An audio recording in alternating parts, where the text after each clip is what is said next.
Shalom, Fakta Israel mengajak Anda ke kota Yerusalem, ibu kota Israel, untuk melihat lokasi yang berkaitan dengan Islam. Selamat datang di Yerusalem. Inilah bekas bait suci Yahudi yang sekarang hanya tersisa satu tembok saja, yakni tembok ratapan. Ini dia, saudara-saudara, tembok ratapan. Dan ini adalah dua masjid yang menjadikan umat Islam punya kaitan dengan Yerusalem.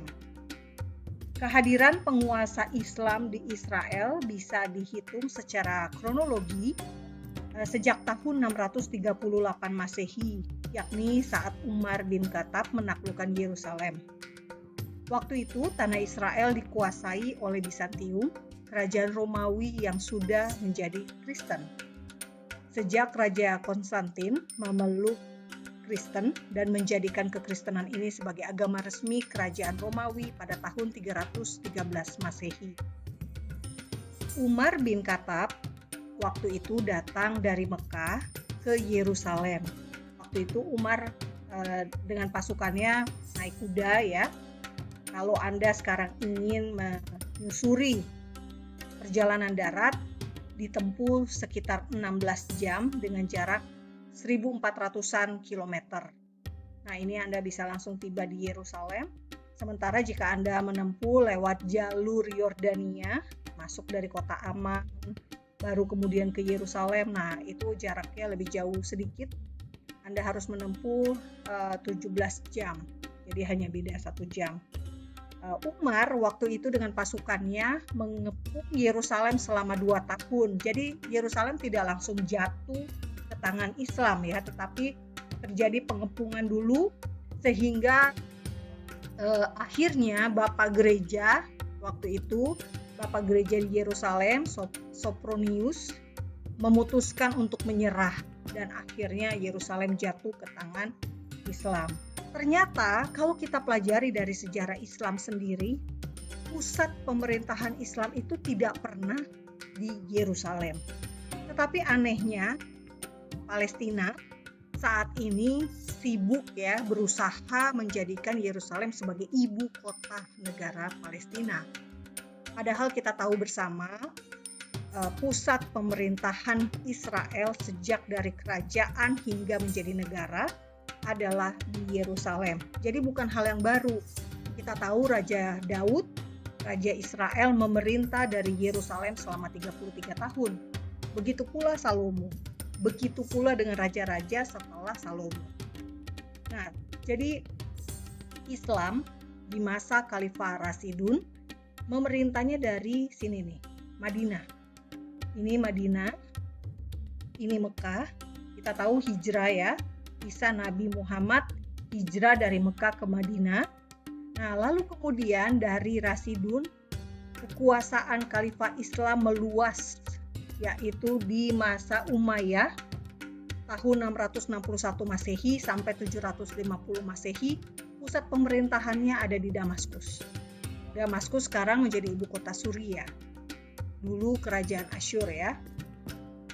Kemudian Abbasiyah tahun 750 sampai 1258 Masehi, pusat kekuasaannya itu di Baghdad, ibu kota Irak. Kemudian di masa Fatimiyah tahun 900-an Masehi hingga 1171 Masehi, pusat kekuasaannya ada di Kairo, ibu kotanya Mesir. Lalu ada Ayyubiyah, lalu Mamluk, semuanya di Kairo ya. Baru kemudian pada masa Ottoman, setelah Ottoman berhasil merebut Konstantinopel, Ottoman kemudian menjadikan Konstantinopel itu sebagai pusat pemerintahan, menjadi Istanbul ya. Jadi bisa dibilang tidak pernah ada sejarahnya Yerusalem itu menjadi pusat pemerintahan. Walaupun Islam berkali-kali menjajah Israel. Walaupun Ottoman sebagai penguasa Islam terakhir menjajah tanah Israel dan berkuasa selama 400 tahun, ternyata pusat pemerintahannya itu ada di sini, di Istanbul, di Konstantinopel. Nah, itu dasar ya dasar klaim kekhalifahan Islam. Jadi kami berharap, Fakta Israel berharap saudara-saudara jadi paham sejarah sehingga kita bisa berpijak pada sejarah. Tentu saja penting untuk kita berpijak pada sejarah karena tanpa dasar sejarah kita jatuhnya hanya klaim dan klaim saja. Ini menurut tradisi Islam disebutkan Umar bin Khattab kemudian sholat di lokasi yang berdekatan dengan gereja Makam Kudus. Kalau kita lihat gambarnya sekarang ini menjadi Masjid Omar. Bapak Gereja Sopranius menyerah, terjadi dialog dan Umar dikatakan ingin sholat dan dipersilakan sholat di halaman gereja Makam Kudus dan kemudian sekarang menjadi Masjid Omar. Bagian dalamnya seperti ini. Nah, ini adalah menara Masjid Omar dan ini adalah di bawah sini Anda bisa lihat adalah wilayah atau daerah gereja Makam Kudus. Gitu ya. Nah, ini jadi sangat dekat sebelahan. Dan untungnya sekarang ini pemerintah Israel meskipun berkuasa di Yerusalem, pemerintah Israel tidak merubuhkan ya peninggalan-peninggalan di masa Islam. Tetap dirawat, tetap dijadikan masjid gitu, tidak diubah menjadi situs-situs Yahudi. Jejak Islam di Yerusalem sebetulnya bisa dibilang bermula dari peristiwa Isra Miraj. Nah, ini adalah dua masjid yang ada di kota Yerusalem. Isra Miraj adalah perjalanan malam naik burak dari masjid terdekat di Mekah ke masjid terjauh di Yerusalem. Dalam bahasa Arab, masjid terjauh adalah Al-Aqsa. Nah, orang Indonesia, orang Islam Indonesia sering salah dipikirnya Al-Aqsa itu yang kubah emas. Bukan ya, saudara-saudara, Al-Aqsa itu yang kubah hitam ini. Warnanya sebetulnya perak, tetapi karena cuaca, kondisi iklim menjadi warna hitam. Nah, ini Anda melihat kawasan Yahudi. Di Yerusalem ada 4 kawasan, Islam, Kristen, Yahudi, dan Armenia. Nah, ini kalau Anda naik tangga ke sini, Anda masuk ke kawasan Yahudi. Nah, seperti ini. Tapi perjalanan malam ini terjadi sebelum Masjid Al-Aqsa itu sendiri dibangun ya? Iya, betul sekali. Kita akan ke situ, sejarahnya. Adalah tembok borak. Ya, kalau untuk orang Yahudi dan orang Kristen ini adalah tembok ratapan ya. Tembok borak adalah tempat ketika Nabi Muhammad tiba di Yerusalem gitu ya, dan mendarat di tembok ini. Makanya dinamakan tembok borak, yang tak lain adalah tembok ratapan bekas tembok Bait Suci kedua yang waktu itu tahun 70 Masehi diruntuhkan oleh Romawi, sehingga Bait Suci Yahudi tidak ada lagi dan tersisa hanya satu tembok ini saja. Ini saudara-saudara, kalau Anda datang malam hari, suasananya seperti ini. Lokasinya tidak besar, kecil saja, dan ini adalah tangga. Kalau Anda dari lokasi tembok ratapan ingin masuk ke kawasan Al-Aqsa, Anda harus melewati tangga ini. Salah satu tangga ya maksudnya. Ada pintu masuknya berada di kawasan Via Dolorosa. Seperti ini. Nah, tembok ratapan kalau ramai, penuh, seperti ini suasananya. Nah, Anda lihat orang Yahudi, pria Yahudi kalau sedang ibadah, mereka wajib mengenakan tutup kepala. Ada yang pakai kopiah seperti ini ya, kopiah warna putih atau kopiah berwarna-warni, kippah dalam bahasa Ibraninya, kippah, dan menjadi bahasa Indonesianya kopiah. Mengenakan selendang sembayang, syal sembayangnya, talit, dan ini adalah gulungan Taurat, gulungan naskah kitab suci. umat Yahudi biasanya disimpan di dalam tempat seperti ini. Nah, ini suasananya. Jadi sekali lagi, bagi umat Islam, lokasi ini namanya Tembok Borak. Percaya lokasi Nabi naik ke surga itu dan mendapat perintah sholat itu adalah di lokasi ini, gitu ya. Kemudian dibangunlah kubah ini, jadi disebut sebagai kubah kenaikan, gitu. Jadi sebelahan dengan lokasi kubah emas. Ini ya, bisa dibayangkan seperti apa lokasinya. Besarnya seperti ini, luas, cukup luas ya saudara-saudara. Cukup luas. Nah, nanti kita akan ceritakan ya satu-satu tempat bersejarah di kawasan ini agar Anda tahu. Nah, sekali lagi ini adalah kubah kenaikan. Nah, dari kubah kenaikan kita akan menuju ke sebelah sini. Ini adalah kubah rantai atau kubah al-silsilah, Dome of Chain. Kubah kenaikan warnanya putih. Kalau kubah silsilah lebih kecil. Nah, seperti ini. Jadi waktu tentara salib menguasai Israel pada tahun 1099, saudara-saudara, mereka mengidentifikasi bahwa di lokasi ini sebetulnya adalah tempat Santo Yakobus, Bapak Gereja, menjadi martir, gitu. Dan mengubah bangunan ini menjadi sebuah kapel untuk mengenang Santo Yakobus tadi.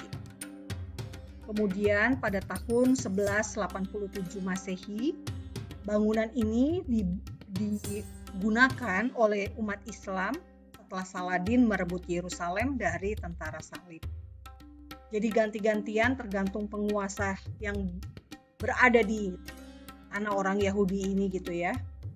Nah, seperti ini. Anda bisa lihat luas sekali. Sebetulnya kalau mau dibilang, kawasan ini saudara-saudara bisa dipakai oleh ketiga agama. Tetapi saat ini kawasan Al-Haram Al-Syarif, tempat di mana kubah emas berada dan tempat Al-Aqsa berada, disebut Al-Haram Al-Syarif. Buat orang Kristen, ini di Alkitab Anda adalah Bukit Moria. Kuasai bukan oleh Israel, tetapi kewenangannya berada di tangan Dewan Wakaf Yordania. Jadi bukan Israel, bukan Palestina, tetapi Yordania. Kenapa begitu? Karena pada tahun 1948 sampai 1967, ketika terjadi perang Arab Israel yang pertama, Yordania lah yang berhasil menguasai Yerusalem Timur. Dan waktu Israel berhasil merebut pada perang Arab Israel yang kedua tahun 1948 sampai 1967 itu, wilayah ini kemudian direbut dan menjadi wilayah kekuasaan Israel. Jadi Yerusalem Timur sejak tahun 1967 sampai sekarang menjadi wilayah Israel. Tetapi kewenangannya tetap diberikan kepada Yordania. Israel hanya bertugas menjaga keamanannya saja. Nah, kita akan masuk ke dalam. Nah, ini adalah bagian dalam dari kubah emas. Guna mengingat Isra Miraj, Abdul Malik bin Marwan di masa dinasti Umayyah membangun Masjid Kubah Emas pada tahun 691 Masehi. Biasanya umat Islam tertukar antara Masjid Kubah Emas dengan Masjid Al-Aqsa. Nah, yang kubah emas ini disebut Golden Dome di bagian dalamnya ya, atau Kubat Al-Sakrah. Kawasan di sekitarnya disebut Al-Haram Al-Syarif, tadi disebutkan. Dan kalau di Alkitab ini disebut Bukit Moria. Inilah Bukit Moria. Anda bisa melihat arsitektur dari kubah emas. Nah, ini tidak digunakan untuk sholat ya saudara-saudara. Mungkin Anda bertanya, apa ya batu yang ada di depan ini, di bawah kubah emas? Ini adalah batu foundation stone, atau dibilang sebagai bekas atau sisa dari Bukit Moria yang masih dipertahankan hingga saat ini, di mana dulu Abraham mempersembahkan Ishak. Kita baru saja merayakan Paskah ya, dan Paskah adalah momen ketika kita mengingat bagaimana Allah Bapa memberikan anaknya sebagai korban penebusan. Nah, ini digambarkan sebelumnya melalui penyerahan atau pengikatan Ishak, akeda Ishak. Nah, akeda Ishak itu terjadi dipercaya di sini. Buat orang Islam yang diserahkan atau yang ingin dikorbankan itu adalah Ismail. Tetapi bagi Yahudi dan Kristen yang dikorbankan adalah Ishak. Kenapa Ishak? Karena Ishak adalah anak janji. Seperti kita tahu, Abraham kemudian tidur dengan budak dari istrinya Sarah, budak Mesir bernama Hagar, dan melahirkan Ismail. Ya, jadi anak janji yang dilihat Tuhan hanya Ishak. Sekarang di bagian bawah foundation stone ya, yang bawahnya ini atau yang kita sebut Evan Hasetia, ini terdapat mata air yang dinamakan mata air jiwa. Lokasi yang Anda lihat ini sangat eksklusif. Tidak semua tur Islam bisa masuk ke sini, apalagi tur Kristen ya. Nah, menurut legenda Islam, dari sumur ini terdengar suara orang mati yang menunggu hari kiamat nanti. Yang dalamnya seperti ini. Jadi, saudara-saudara, ini bagian atasnya masih seperti gua-gua zaman dulu gitu ya. Karena memang Bukit Moria itu bukit yang jenis batunya seperti ini, batu-batu kapur putih. Nah, ini berada di bawah batu yang tadi kita lihat ya, batu bekas Bukit Moria. Nah, tidak semua memang bisa masuk ke sini. Beberapa bisa sholat di sini bahkan ya. Dan juga beberapa tur Kristen juga dibolehkan masuk ke sini. Al-Aqsa tampak dari luar. Jadi kalau Anda datang ke Yerusalem, Anda bisa ke sini ya. Nah, ini saya perlihatkan jalan menuju ke wilayah masuk ke Al-Aqsa. Nah, biasanya bus-bus diparkir di sini. Masuklah nanti dari lokasinya. Ada mural ya di dekat lokasi ini. Nah, ini dia, saudara-saudara. Ini pertigaan ini adalah menuju ke kawasan tembok ratapan dan juga ke kawasan kubah emas atau Al-Aqsa. Masuk melalui tangga yang tadi saya perlihatkan. Nah, jadi ke sini. Masuk ke sini. Ya. Ini dia. Nah, Anda melihat ini jadinya di sisi kanan. Jadi orang Yahudi, orang Arab, orang Islam, orang agama Yudaisme, semua menyatu di sini. Gitu. Yang satu menuju ke tembok ratapan, yang satu menuju ke masjid. Jadi kita bisa membayangkan kehidupan masyarakat kota Yerusalem. Gitu ya. Ini pintu masuk ya, akan ada pemeriksaan kalau Anda masuk ke sini. Ini dia, ini anak-anak Yahudi. Jadi Anda bisa bayangkan ya, meskipun secara virtual Anda bisa melihat kurang lebih seperti ini.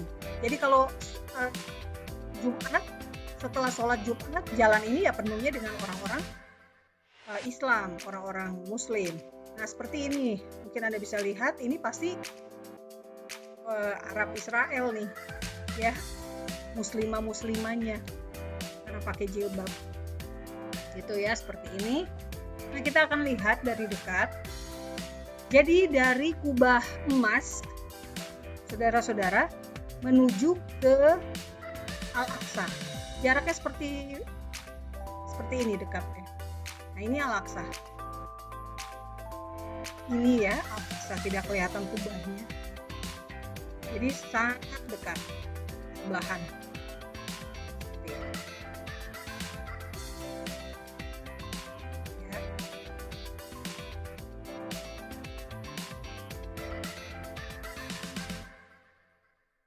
Ini ada kawasan, Anda bisa duduk-duduk di dekat sini.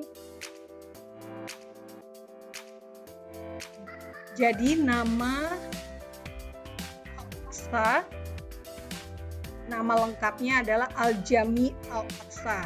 Saya putar dulu ya biar Anda tidak salah. Anda pikir nanti yang kubah emas ini. Ini dia ya, Al-Aqsa, Al-Jami Al-Aqsa, dibangun oleh Abdul Malik Ibnu Marwan pada tahun 695 Masehi dan diselesaikan oleh anaknya namanya Al-Walid pada tahun 705 Masehi. Dan kubah Al-Aqsa ini, Masjid Al-Jami Al-Aqsa ini menjadi kiblat sholat umat Islam selama kurang lebih 17 bulan. Sejak Isra Miraj tahun 622 Masehi hingga hijrah ke Madinah tahun 624 Masehi. Nah, setelah di Madinah baru kemudian kiblatnya adalah di Mekah. Ini dia penampakan dari dekat ya, Masjid Al-Aqsa. Ya, saudara-saudara, Anda kalau ke sini Anda bisa menikmati waktu seharian penuh untuk keliling-keliling ya. Seperti ini. Nah, kemudian ini bagian dalamnya. Bagian dalam dari Al-Aqsa, dan inilah yang menjadi tempat sholat. Tuh ya, luas sekali. Dan kalau sholat Jumat penuh, apalagi kalau di bulan puasa ya, Ramadan, sholat Idul Fitri, seperti ini. Indah sekali, Anda bisa lihat lampunya. Karpetnya, karpet ciri khas karpet-karpet di masjid-masjid Israel seperti ini. Boleh ya sholat di dalam sini? Boleh, tidak ada larangan. Ramai, sholatnya sampai membludak keluar area masjid di bagian dalam, sehingga keluar masjid gitu ya. Ini dia. Jadi kiblatnya menghadapnya ke Mekah. Kemudian ini Anda bisa lihat ketika Idul Fitri penuh sekali, membludak, memenuhi seluruh area yang tadi Anda lihat. Nah, ini seperti ini. Saudara-saudara, ini adalah sisi kiri dari Al-Aqsa. Lokasinya cukup luas ya. Jadi Anda bisa membayangkan di sini. Kalau Anda ke sini, Anda bisa berada di tempat ini. Seperti ini. Depan Al-Aqsanya di mana? Di sebelah sini ya. Informasi yang mengatakan bahwa Israel melarang azan. Nah, sekarang saya perlihatkan Anda ke atap Masjid Al-Aqsa, dan ini adalah toanya Masjid Al-Aqsa gitu ya. Seperti ini. Toanya banyak ya. Coba hitung sendiri ada berapa. 1, 2, 3, 4. Jadi bisa Anda sekarang sudah punya bukti untuk membantah misinformasi yang disebarluaskan.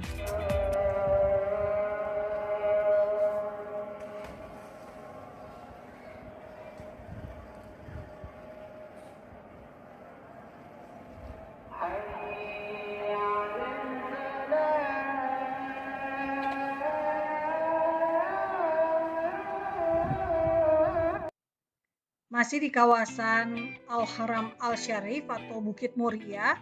Nah, kita sekarang akan melihat yang namanya menara dari Masjid Al-Aqsa Al-Fakariyah. Nah, seperti ini.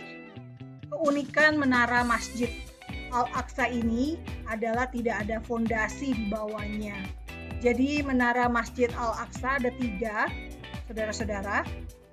Nah, tapi kita akan memperlihatkan kepada Anda hanya 1 ya. Menara Al-Fakariyah ini dibangun di bawah pengawasan Syarif Al-Din Abdul Al-Rahman atas perintah Mamluk. Nah, jadi ini salah satu peninggalan Islam di masa Mamluk. Nah, bisa kita lihat ya. Nah, ini menara masjidnya di atas itu. Nah, dari sini kita akan melihat satu masjid lagi, masih di kawasan Al-Haram Al-Syarif. Nah, masjid apa ini? Masjid Al-Marwani atau Solomon Stable. Nah, ini penguasa di tanah Israel berganti-ganti, sehingga setelah Umar bin Khattab ada sejumlah penguasa lain seperti Crusaders. Di saat Islam berkuasa, Paus Urbanus II mencetuskan perebutan kota Yerusalem, sehingga terjadilah Perang Salib I, Perang Salib II, Perang Salib III, dan Perang Salib IV. Di masa kekuasaan Perang Salib, area ini digunakan sebagai kandang kuda para pasukan salib. Bukan berfungsi sebagai rumah ibadah, tetapi kandang kuda. Jadi bentuknya seperti ini, ya. Ini dulunya adalah pintu masuk ke Madrasah Al-Ashrafiyah yang dibangun di masa kekuasaan Mamluk. Jadi ini pintunya, kita bisa lihat. Yang menarik dari arsitektur masa Mamluk ini cukup detail dengan hiasan, ya. Saudara-saudara, Anda bisa lihat di atas pintu masuk, ya, ada seperti ini. Ya. Nah,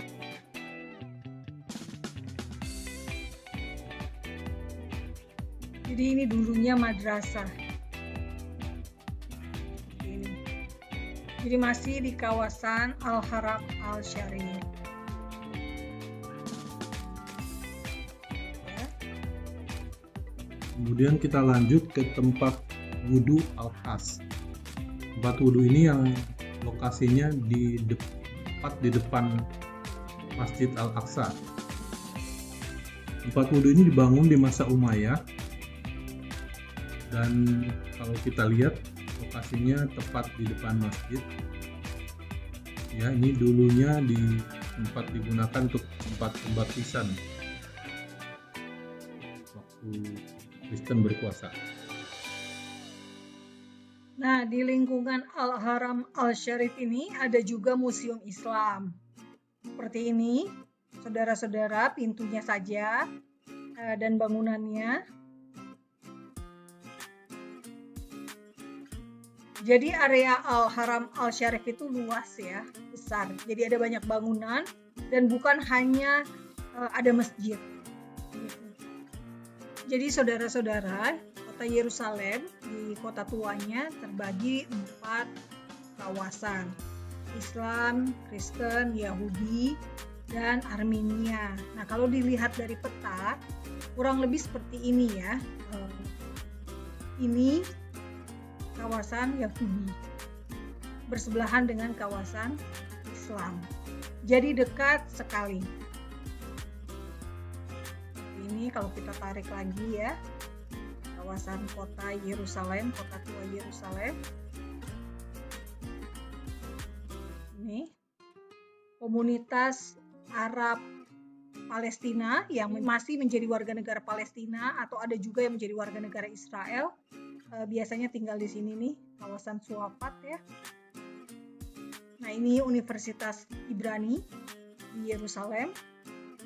Ini ada Damascus Gate, gerbang Damaskus. Nanti kita akan lihat aslinya seperti apa.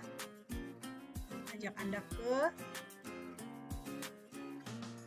Ini salah satu gerbang yang cukup penting di Israel, yaitu gerbang Jaffa. Ini gerbang Jaffa, ya, karena menghadap ke kota Jaffa. Tetapi yang kita ingin perlihatkan kepada Anda adalah ini. Nah, ini adalah tembok Yerusalem. Tembok Yerusalem ini salah satu peninggalan Islam yang masih jelas dilihat sampai saat ini.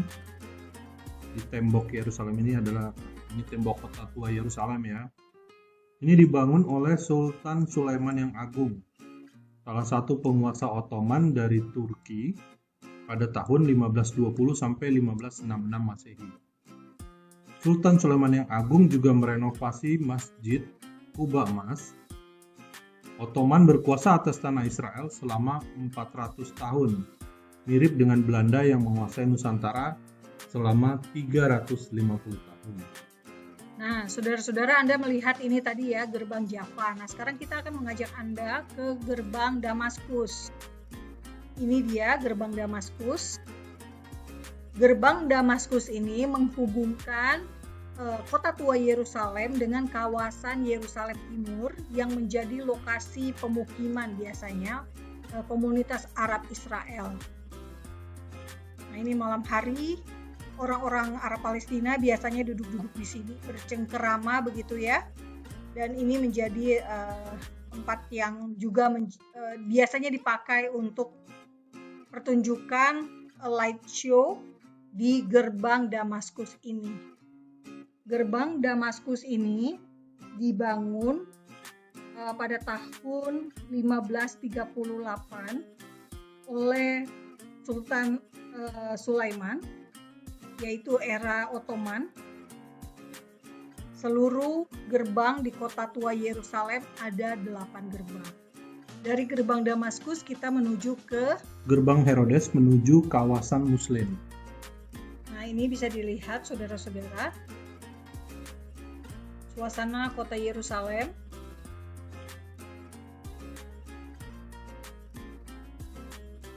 Ya.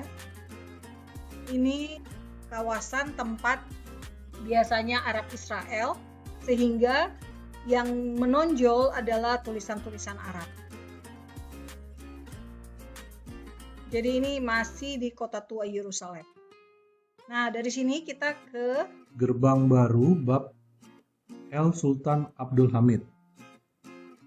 Gerbang tersebut juga menggunakan nama bab S Sultan Abdul Hamid yang digunakan oleh para pekerja Arab untuk Sultan Ottoman Abdul Hamid II, yang memungkinkan pembangunan sesuai dengan permintaan konsul Prancis untuk memberikan akses ke kota tua dari rumah sakit Notre Dame, selesai dibangun pada tahun 1886. Nah, jadi gerbang ini adalah gerbang yang sengaja dibangun atas permintaan dari ini ya. Ada rumah sakit Prancis dahulu ya. Ada rumah sakit Prancis. Nah, mereka ingin supaya bisa masuk ke kawasan kota tua tidak terlalu jauh, makanya dibuatlah gerbang di sini. Gitu. Nah, ini juga disebut sebagai gerbang baru. Tetapi adanya sejak zaman Ottoman. Gitu. Nah, ini suasana kota Yerusalem.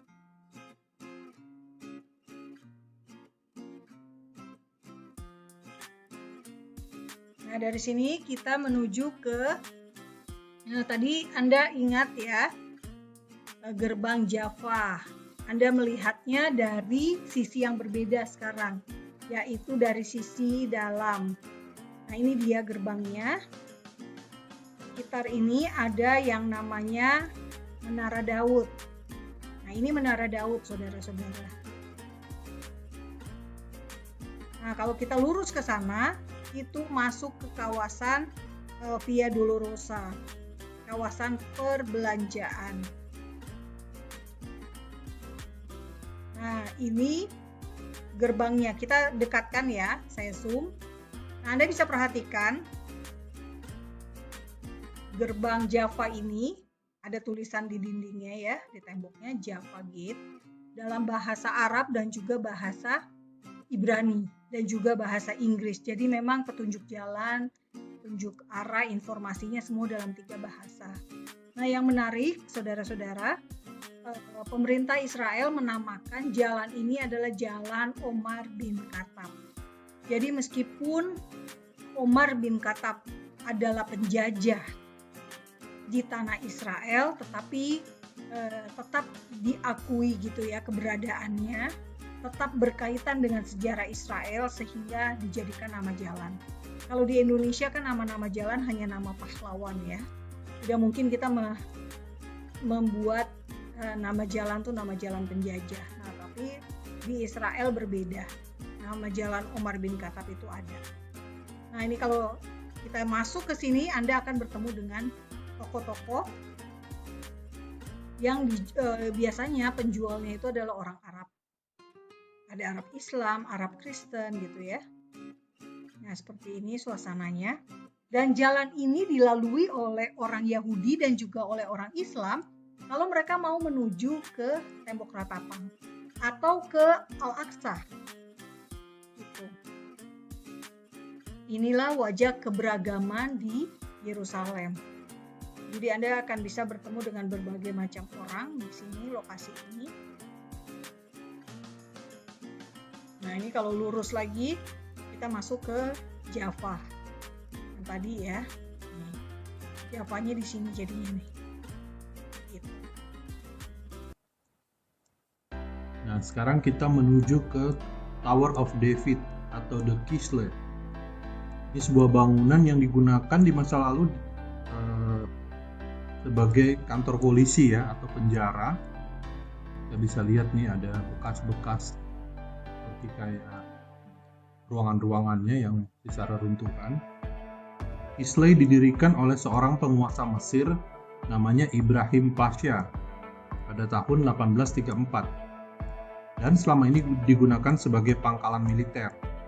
Kemudian tahun 1841 ia melanjutkan fungsi ini juga sebagai kantor polisi dan penjara ketika kendali atas daerah itu dialihkan ke tentara Ottoman. Selama mandat Inggris, Kisle digunakan untuk menahan tahanan termasuk anggota organisasi bawah tanah Yahudi. Pada tahun 1999, otoritas barang antik Israel melakukan penggalian arkeologi dan mengungkap rahasia kota Yerusalem. Nah, jadi berdasarkan penggalian arkeologi, dipercaya bahwa sebetulnya Kisle ini dulunya adalah tempat yang cukup penting di era Romawi, menjadi tempat kediaman gitu ya, tempat kediaman petinggi Romawi di wilayah Yudea pada saat menjajah Israel, dan juga difungsikan memang dari dulu sebagai penjara. Makanya ada pendapat yang mengatakan bahwa Yesus setelah ditangkap di Taman Getsemani, kemudian dipenjarakan di sini, di Kisle ini. Jadi meski namanya Menara Daud, tapi tidak ada hubungannya sebetulnya dengan Daud. Nah, di dalam Tower of David itu ada museum. Nah, salah satunya contohnya adalah ini nih, Saladin di Yerusalem. Ya, Saladin dia berkuasa juga di sini, berhasil mengalahkan pasukan salib. Saladin ini orang dari Kurdi ya, tanduk Hatin, tempat di mana pertempuran Saladin mengalahkan pasukan salib. Jadi kisahnya di sini, dan ini adalah di wilayah Israel. Pemandangannya indah seperti ini. Nah, di mana itu tadi ya, foto yang tadi adalah di sini nih. Yang merah ini jadinya. Dekat dengan Nazaret. Arbel ini pegunungan di Nazaret. Kemudian ini adalah kota Tiberias. Ini Danau Galilea, kota Kapernaum. Nah, yang tadi pertempurannya ada di sini. Gitu ya. Ini sekedar untuk Anda tahu apa yang terjadi di masa lalu.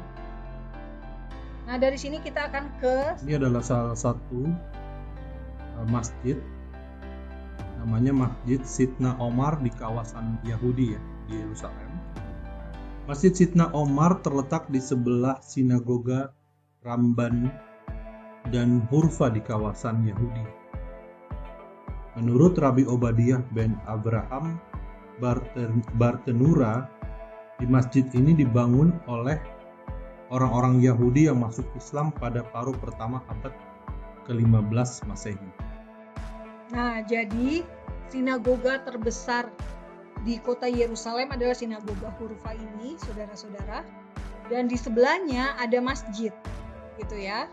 Dan ini adanya di kawasan Yahudi, gitu. Jadi waktu Yordania merebut Yerusalem Timur,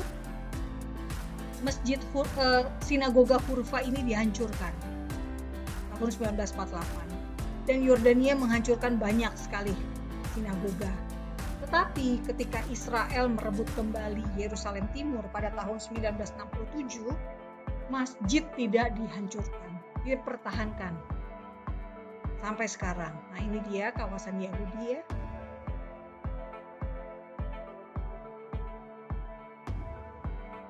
Bisa lihat berdampingan bukti toleransi di Yerusalem. Ini adalah museum seni Islam yang ada di kota Yerusalem. Jadi museum seni Islam bukan ada di kota negara mayoritas Islam gitu ya, tetapi justru ada di kota negara mayoritas Yahudi. Ini dia didirikan oleh orang Yahudi juga. Dan ini di bagian dalamnya Anda bisa lihat. Fakta Israel sudah pernah membuat liputan ya dari koleksi Museum Seni Islam ini. Anda bisa menyimaknya di YouTube Fakta Israel. Ada Al-Quran mini, ada petunjuk arah kiblat, ada tas Al-Quran, ada berbagai gambar, lukisan ya. Nah, ini ada di sini. Penting untuk mengetahui sejarah juga dari peninggalan-peninggalan seninya. Termasuk kenapa masjid itu bentuknya kubah gitu ya, karena ternyata mereka terpengaruh dari seni arsitektur Bizantium.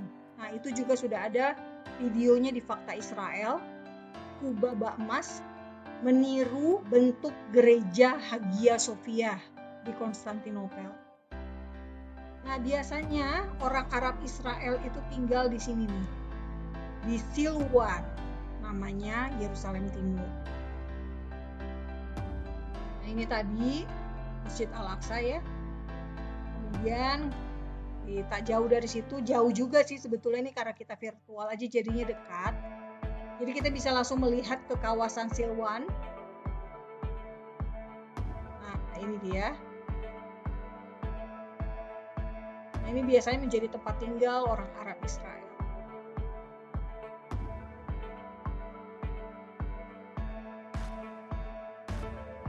Nah, kemudian ini adalah jalan Sultan Sulaiman di Yerusalem. Jadi tadi ada jalan Umar bin Khattab kan ya. Nah, sekarang ini jalan apa? Sultan Sulaiman.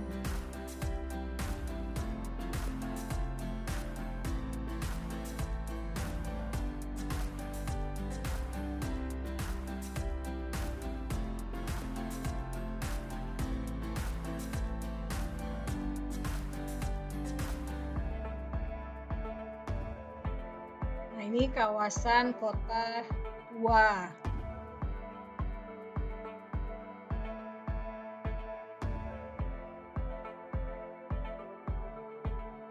Ini Anda bisa lihat perempuan-perempuan muslimah. Warga Arab Israel ada 1,8 juta orang. Dari sekitar 9 juta ya warga Israel.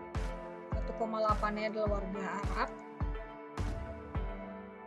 Jadi kalau ada yang bilang Israel itu negara apartheid, negara yang diskriminatif, sungguh sangat salah ya. Karena apa ya? Karena ada orang Arab di negara tersebut.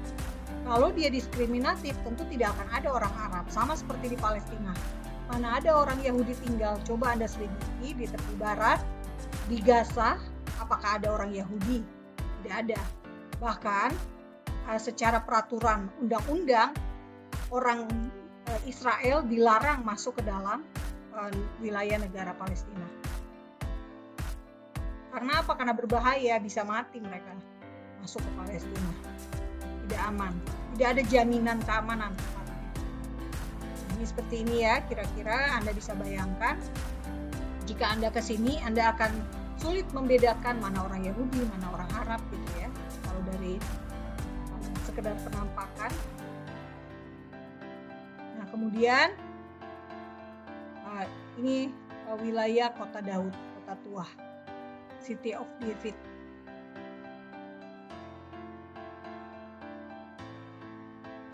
Ada bagian di situ. Nah, jadi seperti ini Yerusalem. Mungkin bagi Anda biasa saja ternyata Yerusalem. Justru itu heran kan? Kenapa kota yang biasa saja ini diperebutkan demikian keras oleh banyak sekali pihak yang mengklaim kota ini. Dan ya tentu saja banyak yang kebakaran jenggot gitu ya ketika Presiden Amerika Donald Trump memindahkan kedutaan besar Amerika dari Tel Aviv ke Yerusalem. Padahal Anda lihat sendiri ini kotanya kota biasa-biasa saja, tapi sangat bermakna teologis gitu ya, karena memang Tuhan sendiri menetapkan dia akan diam di Yerusalem gitu. Nah, seperti ini bisa Anda lihat. Nah, ini dia, Anda bisa naik ke sini dan memandang kota Yerusalem dari tingkat yang lebih tinggi lagi. Nah, demikian tadi saudara-saudara perjalanan virtual kita ke kota Yerusalem melihat lokasi-lokasi yang berkaitan dengan Islam. Kami akan kembali lagi menghadirkan kota-kota Arab Israel dan sedikit sejarah yang berkaitan dengan Islam di Israel dalam edisi berikutnya. Terima kasih sudah bersama Fakta Israel. Salam damai dari Fakta Israel.